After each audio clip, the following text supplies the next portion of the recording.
இன்றைய தாவேக அமைச்சரவையில் அமைச்சராக இருக்கக்கூடிய திரு ஆதவ் அர்ஜுனா அவர்கள் கொஞ்ச நாளைக்கு முன்னாடி அதிமுகவுடைய பொதுச்செயலாளர் திரு இபிஎஸ் அவர்களை மீட் பண்ணி எனக்கு துணை பொதுச்செயலாளர் பதவி கொடுங்க, நான் உங்ககிட்ட நிறைய பணம் இருக்கு, நான் உங்களை ஜெயிக்க வைக்க எல்லா வேலையும் நான் பண்றேன் அப்படின்னு கேட்டிருந்தாரு அப்படின்னும் அவரை துரத்தி விட்டார் இபிஎஸ் அப்படின்னும் ஒரு தகவல் வெளியா இருக்கு. மக்களே, இன்னும் டீட்டெயிலாக பார்க்க போறோம் இந்த பதிவுல.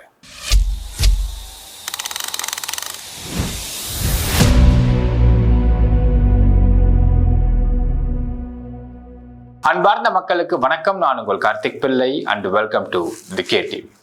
இன்றைக்கு தாவேக தலைவர் மற்றும் தமிழக முதலமைச்சரான திரு விஜய் அவர்கள் விடுதலை சிறுத்தை கட்சி திருமாவளவன் அவர்களுக்கு நேரில் மீட் பண்ணியிருக்காரு. மீட் பண்ணி அந்த மாதிரி அவங்களோட அமைச்சரவை விரிவாக்கம் பண்றதுனால நீங்க உங்க தரப்புல இருந்தும் நான் அமைச்சரை நான் கொடுக்குறேன், நீங்க வாங்க அப்படின்னு ஒரு அழைப்பு விடுத்ததை பார்த்திருப்போம் மக்களே.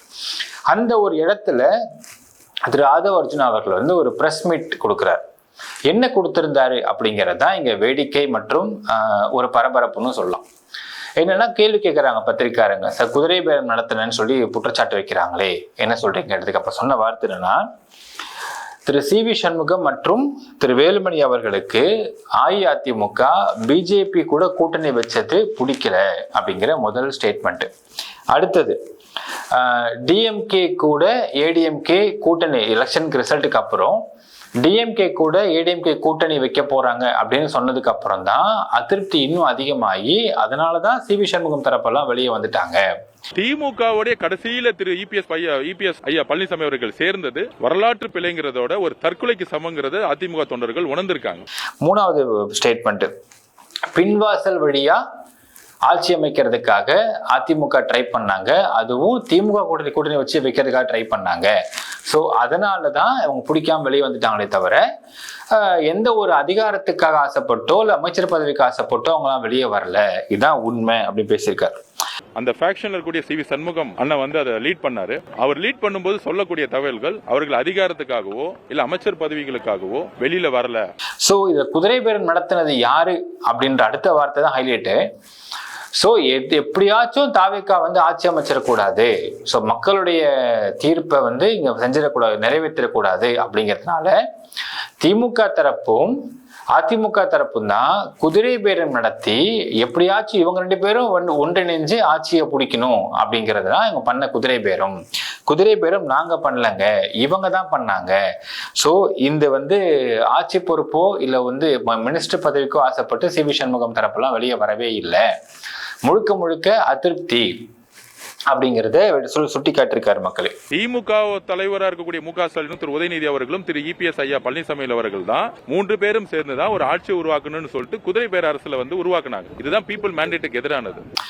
இதற்கு எதிர்வினையாற்றும் விதமாக அதிமுகவை சேர்ந்த திரு அக்ரி கிருஷ்ணமூர்த்தி மற்றும் திரு ஓஎஸ் என்ன சொல்றாருன்னு பாத்தீங்கன்னா, இங்கதான் ஹைலைட்டே.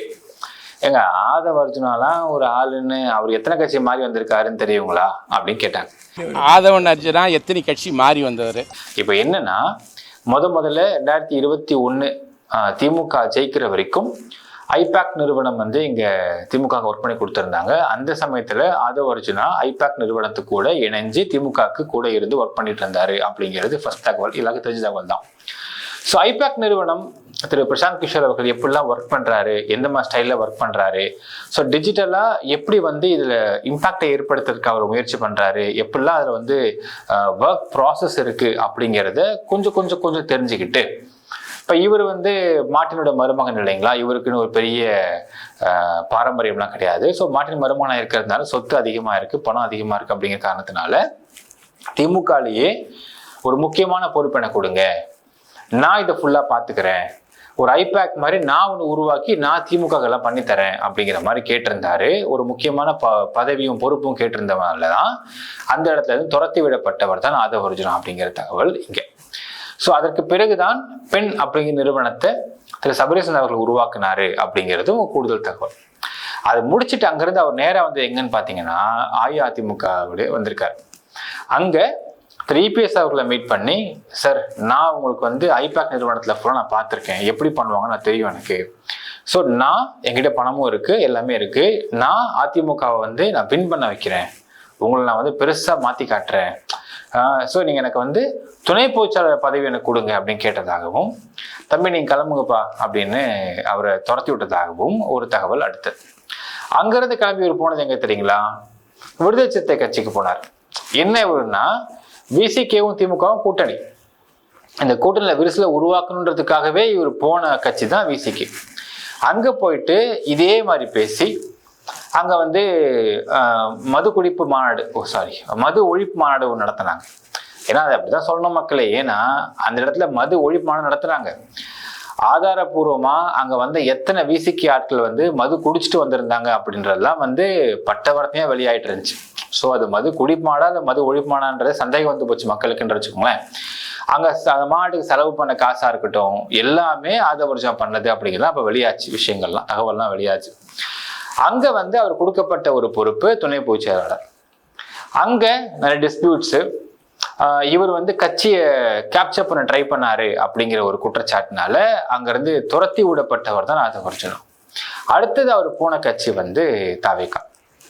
தாவேகால பிரச்சாரத்துடைய பொதுச் செயலாளர் அவருக்கு பதவி பொறுப்பு கொடுத்து உட்கார வச்சுட்டாங்க. இப்போ வந்து அது மூலியமா நின்று அவர் வந்து ஜெயிச்சிட்டாரு, இப்போ மினிஸ்டர் ஆயிட்டாரு அப்படிங்கிறது தான் நீங்க பார்க்கணும். இப்போ எத்தனை கட்சி அவர் மாறி வந்திருக்காரு, அவர் பேசலாம் ஒரு விஷயமாங்க அப்படின்னு அதிமுக தரப்புல சொல்லும்போது தான் தெரியுதுன்னு பார்த்தீங்கன்னா, இவர் என்ன ஒரு கொள்கை பிடிப்புவாதி, இவர் இதெல்லாம் பேசலாமா அப்படிங்கிற ஒரு கொஸ்டின் எழுது. சரி, இப்ப நம்ம சில கொஸ்டின் கேட்கலாம், முன்வைக்கலாம் மக்களே. இந்த கேள்விக்கெல்லாம் இன்னும் பதில் எப்ப கொடுக்க போறாங்கன்னு நமக்கு தெரியல. முதல் கேள்வி, திமுக எக்காரணத்தை கொண்டும் தாவேகா ஆட்சி அமைச்சர கூடாதுன்றதுக்காக குதிரை பேரம் நடத்தி அதிமுகவையும் ஒன்றிணைச்சு ஆட்சி அமைக்க வைக்கிறதுக்கு பிளான் பண்ணதே திமுக தான் அப்படிங்கிற மாதிரி அவர் வார்த்தை கொடுத்திருப்பாரு. இப்போ நாங்க அடுத்த கேள்வி கேட்கலாம். இப்ப தாவேக்கு ஆட்சி அமைக்கிறதுக்கு யார்கிட்ட போய் விழுந்தீங்க? இதே திமுக கூட்டணி வச்சா விழுந்தீங்க. ஐயுஎம்எல்ஓ, விடுதலை சிறுத்தை கட்சியோ, சிபிஐ சிபிஎம்மோ இல்லைன்னா இவங்க நேரம் உட்காந்து ஆட்சியில் உட்கார்ந்து இருந்திருக்க முடியுமா அப்படிங்கிற கேள்வி. இப்ப என்ன கொடுமைன்னா, இப்ப காலைல வந்து என் மேல ஒரு பிரச்சனை கொடுத்துட்டாரு. கொடுத்ததுக்கு பிறகு இன்னும் திமுகவுடைய கூட்டணியில தொடர்ந்துகிட்டு இருக்கக்கூடிய ஐயுஎம்எல்ஓ, விசிகேவோ, சிபிஐ சிபிஎம்மோ ஆதவர்ஜுனா கொடுத்த பிரஸ் மீட்டுக்கு எதிர்த்து இதுவரையில் ஒரு வார்த்தை கூட சொல்லவில்லை என்றால் அப்போ கூட்டணி கட்சின்னு திமுக இருக்கிறதுக்கான பிரயோஜனம் என்ன? சோ இவங்க இப்ப அடுத்தது எதிர்வினை ஆற்ற போறாங்களா, ஆற்ற போலையா அப்படிங்கிறத நம்ம பொறுத்திருந்தான் பார்க்கணும் மக்களே. நம்ம அடுத்த கேள்வி ஒண்ணு இருக்கு. என்னன்னா, அமமுகவுடைய ஒரே ஒரு சட்டமன்ற உறுப்பினரான திரு காமராஜ் அவர்கள், எல்லாருக்கும் தெரியும், திரு காமராஜ் அவர்கள் முதல்ல வந்து தாவேகா சப்போர்ட் பண்றாரு அப்படின்னு சொல்லிட்டு ஒரு லெட்டர்ல போட்டு போய் கவர்னர் போய் கொடுக்குறாங்க. கொடுத்ததுக்கு பிறகு நான் சப்போர்ட் பண்ணலன்னு சொல்லிட்டு திரு டிடி விஜயநகரன் அவர்கள் வெளியே வந்து பேசுறாரு. பேசுறதுக்கு பிறகு ஒரு வீடியோ வெளியிடுறாங்க, எங்க விகடன் மூலியமா வெளியிடுறாங்க அந்த வீடியோவை. அதுல திரு அமமுகவுடைய சட்டமன்ற உறுப்பினரான திரு காமராஜ் அவர்கள் வந்து காருக்குள்ள உட்காந்துக்கிட்டு கையெழுத்து போடுற மாதிரி ஒரு வீடியோ. ஸோ பாருங்க, அவரு தான் கையெழுத்து போட்டிருக்காரு அப்படின்னு சொல்றாங்க. சரி, இது முடியுதுங்களா? முடிஞ்சதுக்கு அப்புறம் சட்டமன்றத்துல அவர் ஏஞ்சி ஓப்பனா வந்து விஜய்க்கு சப்போர்ட் பண்றாரு. சப்போர்ட் பண்ணது மட்டும் இல்லாம அடுத்தவர் சொல்றாரு, ஒரு சில சம்பவங்கள்லாம் நடந்திருக்கும் முன்னாடி அதெல்லாம் மனசுல வச்சுக்காதீங்க அப்படிங்கிறாரு. இப்ப என்ன கேள்வி, நம்ம கேள்வி, இந்த இடத்துல அன்றைய இரவு ஒரு இரவு நடக்குது எல்லாமே. அன்றைய இரவு டிடி விஜயநகரன் அவர்களும் காமராஜ் அவர்களும் 2 பேரும் போய் கிண்டியில போலீஸ் ஸ்டேஷன்ல போயிட்டு ஒரு கம்ப்ளைண்ட் லான்ச் பண்றாங்க. அந்த கம்ப்ளைண்ட் என்ன ஆச்சு? விசாரணை நடத்தீங்கன்னா நடத்தலையா? ஏன் விசாரணை நடத்தல? ஏன் நான் கேட்கறேன் மக்களே, அந்த விசாரணை நடத்தினாருன்னு வச்சுக்கோங்களேன், எப்ப அந்த வீடியோ ஒருத்தர் எடுத்திருக்கிறான்ல, அது நீங்க தானே? நாங்க தாங்க. கையெழுத்து நீங்க தானே போட்டீங்க, நான் தான் போட்டேங்க. இது எல்லாமே உறுதியாகுது சட்டமன்றத்தில் அவர் பேசின வார்த்தையை வச்சு. அப்போ போய் உட்காந்துட்டு இருந்த ஆள் யாரு சார்? இதான் முதல் கேள்வி கேட்பாங்க. தாவக தரப்புல இருந்து ஆதவர்ஜனாவுடைய பிரெண்ட்ஸ் வந்தாங்க சார் அப்படின்னா, அந்த பிரெண்ட்ஸை கூப்பிடுங்க சார். அந்த பிரெண்ட்ஸை கூப்பிட்டு கேள்வி கேட்டு நாளை விசாரணை பண்ணி சார்ஜ் ஷீட் போட்டா இந்த இடத்துல யார் குதிரை பேரம் நடத்துறது அப்படிங்கிறது வெளிச்சம் வந்துருமா வராத மக்கள். இன்ன வரைக்கும் அந்த கேஸு கிணத்துல போட்ட கல்லு மாதிரியே கிடையாது. எந்த விசாரணையும் பண்ணப்படலை. ஏன் பண்ணப்படவே படாது?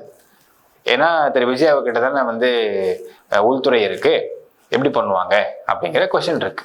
இப்போ இந்த கேள்விக்கு அவர் பதில் சொல்லுவாரா? இது வரைக்கும் பதிலே சொல்ல. ஏன்னா சட்டமன்றத்தையும் இந்த கேள்விலாம் கேட்டாங்க. அதுக்கு எந்த பதிலும் சொல்லல, இவங்க சொல்லவும் போறதில்லை அவர் அப்படிங்கிறதான் பார்க்கணும். அடுத்த ஒரு கேள்வி நம்ம கேட்கலாம். திரு திருமாவளவன் அவர்கள் ஒரு சேனலுக்கு பேட்டி கொடுத்திருப்பார். அப்போ சொன்ன வார்த்தை, விஜய் என்கிட்ட 2 முறை ஃபோன் தொடர்பு கொண்டு பேசினாரு. ஃபோனில் பேசும்பொழுது நீங்கள் என்ன நினைக்கிறீங்களோ, உங்களுக்கு நீங்கள் என்ன சொல்கிறீங்களோ அதை அப்படியே பண்ணிக்கலாம், நீங்கள் ஆதரவு கொடுங்க அப்படின்னு சொல்லியிருக்கார் அப்படின்னு சொன்னார். அவரே சொன்னார். அப்போ இதற்கு பேர் குதிரை பேரமா இல்லையா? அதுக்கு பிறகு அவங்க வீட்டுக்கு ஒரு ஆஃபீஸ்க்கு ஒரு சோஃபா வேற போச்சு. நம்ம அதையும் பார்த்துருப்போம். சோஃபாக்களை என்ன இருக்குன்றது இது வரைக்கும் தெரியல.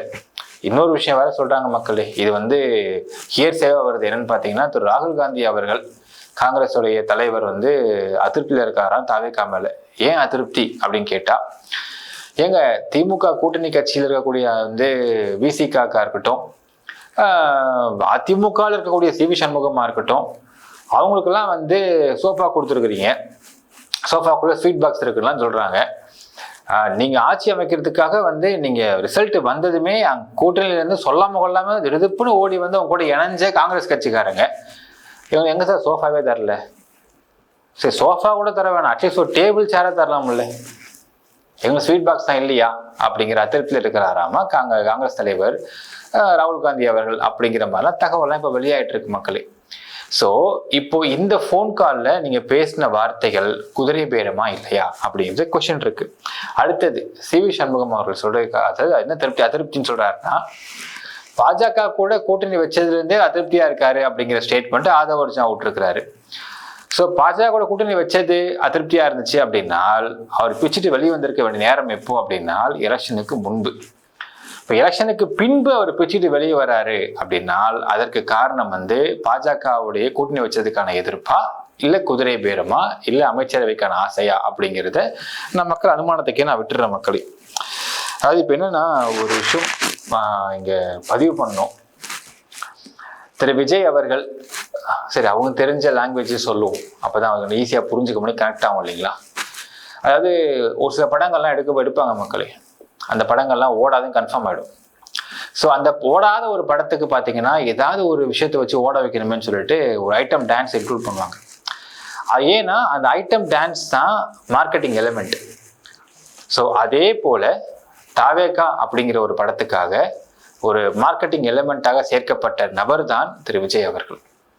எனக்கு தெரிஞ்சு இன்னைக்கு கட்சி வந்து யார் கையில் இருக்கு அப்படின்னு பார்த்தால் திரு விஜய் கிட்ட கிடையாது. எப்போவோ ஆதவர்ஜுனா கையில் மாறி போச்சு. ஏனால் இங்கே ஆதவர்ஜுனா செய்யக்கூடிய விஷயங்கள், வின் பண்ணதுக்கு அப்புறம் பேசக்கூடிய பேச்சுகள், கொடுக்கக்கூடிய ப்ரெஸ் மீட்டு, இது எல்லாத்தையும் வச்சு நம்ம பார்க்கும் பொழுது கட்சியுடைய தலைமையை கைப்பற்றத்துக்கு எல்லா வழியும் ஆதவர்ஜுனா பார்த்துக்கிட்டு இருக்காரு அப்படிங்கிறத புரிஞ்சுக்க முடியுது. இப்போ இந்த கட்சியை ஓடாத ஒரு படத்தை எப்படியாச்சும் படத்தை ஓட்டணும் தேட்டரில் அப்படிங்கிறதுக்காக இந்த கட்சியை வந்து மக்கள்கிட்ட கொண்டு வந்து சேர்க்கறதுக்காக மார்க்கெட்டிங் எலிமெண்ட்டாக யூஸ் பண்ணப்பட்ட நபர் தான் திரு விஜய் அவர்கள். ஸோ அதற்கு பிறகு நான் எழுதி வச்சுக்க இன்னைக்கு சொல்கிற மக்களே, இன்னும் கொஞ்ச நாள் கழிச்சு விஜய் அவர்களுக்கு வந்து உடம்பு முடியலையா, இல்லை அவர் வந்து ரெஸ்ட் எடுக்கணுமா, அதனால இந்த ஆட்சி பொறுப்பை அவருடைய ஆசீர்வாதத்தோடு நான் ஏற்றுக்கொள்கிறேன் அப்படின்னு ஆதவ அர்ஜுனா நாளைக்கு அவர் சீட்டில் போய் உட்கார்றாருன்றதை நீங்கள் பொறுத்திருந்து பாருங்க மக்களே. நினைக்கிறீங்கன்றது கமெண்ட்ல மென்ஷன் பண்ணுங்க. விஜய் ஜாக்கிரதையாக இருக்க வேண்டும், பார்த்துக்கோங்க. உங்கள் ஹெல்த்து, உங்களுடைய சேஃப்டி நீங்கள் தான் பார்த்துக்கணும். கமெண்ட்ல மென்ஷன் பண்ணுங்க மக்களே. நன்றி, வணக்கம்.